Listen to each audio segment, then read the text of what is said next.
this was chosen very specifically. So pay attention, see if you notice. But some of you probably already read this. And here it is.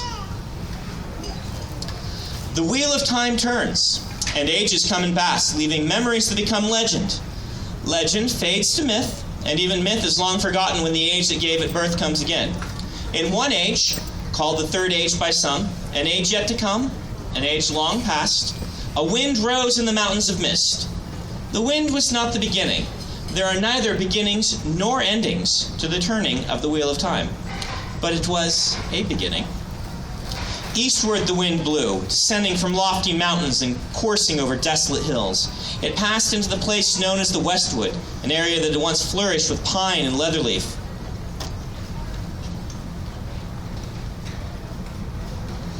Here the wind found little more than tangled underbrush, thick save around an occasional towering oak. Those looked stricken by disease, bark peeling free, branches drooping. Elsewhere needles had fallen from pines, draping the ground in a brown blanket. None of the skeletal branches of the Westwood put forth buds.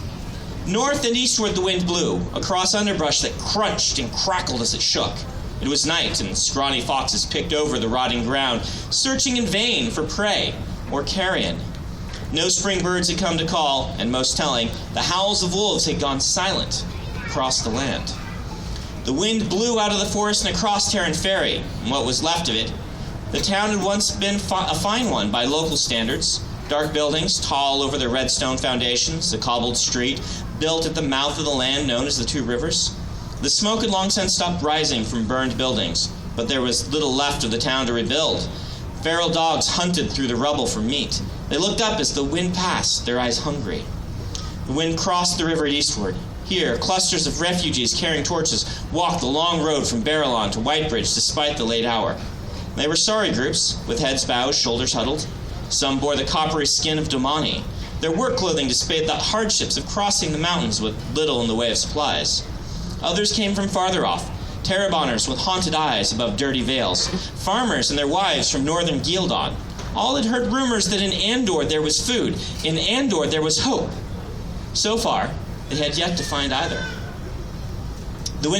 Eastward the wind blew, across the river that wove between farms without crops, grasslands without grass, orchards without fruit, abandoned villages, trees like bones with the flesh picked free. Ravens often clustered in their branches, starveling rabbits and sometimes larger game picked through the dead grass underneath. Above it all, the omnipresent clouds pressed down upon the land. Sometimes that cloud cover made it impossible to tell if it was day or night.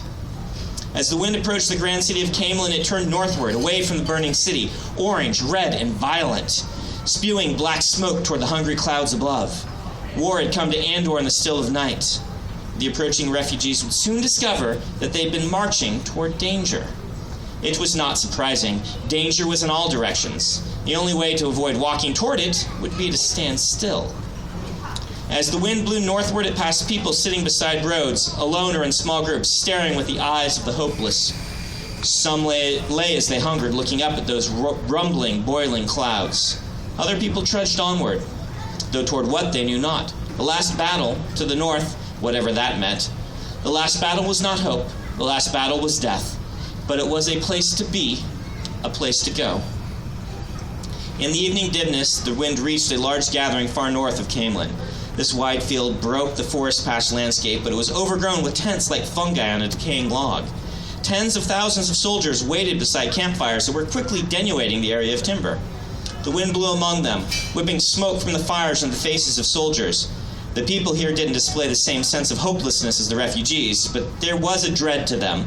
They could see the sickened land. They could feel the clouds above. They knew. The world was dying. The soldiers stared at the flames, watching the wood be consumed. Ember by ember, what had once been alive, instead turned to dust. A company of men inspected armor that had begun to rust despite being well oiled.